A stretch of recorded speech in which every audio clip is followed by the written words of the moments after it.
Pleasure, Atlanta. pleasure. I love Atlanta.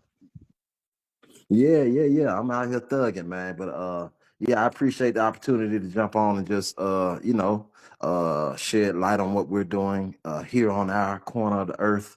And yeah, much appreciated. Main intention of Farm Fresh 24/7 is to create hyperlocal food systems, to decentralize the food system, and thus pouring the power back into the people's hands who work the earth, and provide a way for people to have a transparent market system to where the recalls, deficiencies, and all the things that are going on with the food system won't necessarily target people who are just average working Americans, and we can again have that transparent model where we can go to someone's home to buy the bread, we can go to someone's backyard to get the tomatoes, we can go to someone in the community for the herbs to heal ourselves, and again thus creating those networks and making them even stronger as we become interdependent on one another. So that's what Farm Fresh does in a nutshell. Again, we're all saying the same thing. We're all saying the food system is trash.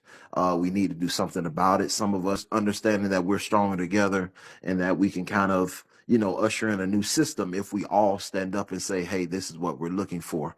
And with Farm Fresh, we also have a what I like to call a steering committee, a cultural steering committee, and that's collectively sustainable. And with collectively sustainable, this is basically, we look for 10% of people who are using Farm Fresh to kind of make their way into collectively sustainable. And again, with collectively sustainable, it's more detailed because we're asking of those people to, one, pay a membership due of $5 a month, and then two, exude the culture of Farm Fresh and reciprocity and stewardship and all those things in their area, so that we have markers everywhere, guiding posts everywhere.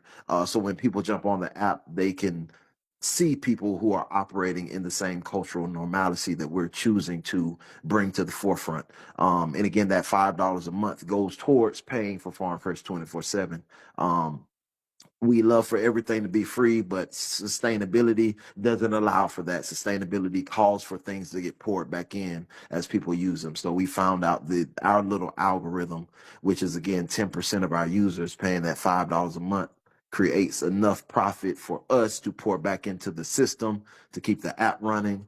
And more importantly, with Collectively Sustainable, we're creating educational structures, aka stewardship centers, that we like to call. That $5 goes towards our educational models that are, again, available nationwide, just have to be connected nationwide. And basically, Collectively Sustainable, again, as the educational wheelhouse, we really figured out not too long ago, maybe like a year or two ago, that it wasn't that people didn't have the desire to participate in this food system like we were calling for. It was that they didn't have the wherewithal or the know-how. And that's where Collectively Sustainable again roots itself to the cultural norm of Farm Fresh 24/7, which is to skill share, to give freely, to give openly. And again, that leaves us with a very low threshold because we're connecting with people who are already have the skills. They're already bread makers. They're already homesteaders. They're already tincture makers, sewers, knitters. But it's the whole nine. We're just unearthing them and saying, hey, can you provide the education? Right. But again, the culture of Collectively Sustainable is we're doing it so that we can empower our community versus make money. So that again roots us really deep, edifies what we're trying to do with the culture in this paradigm shift.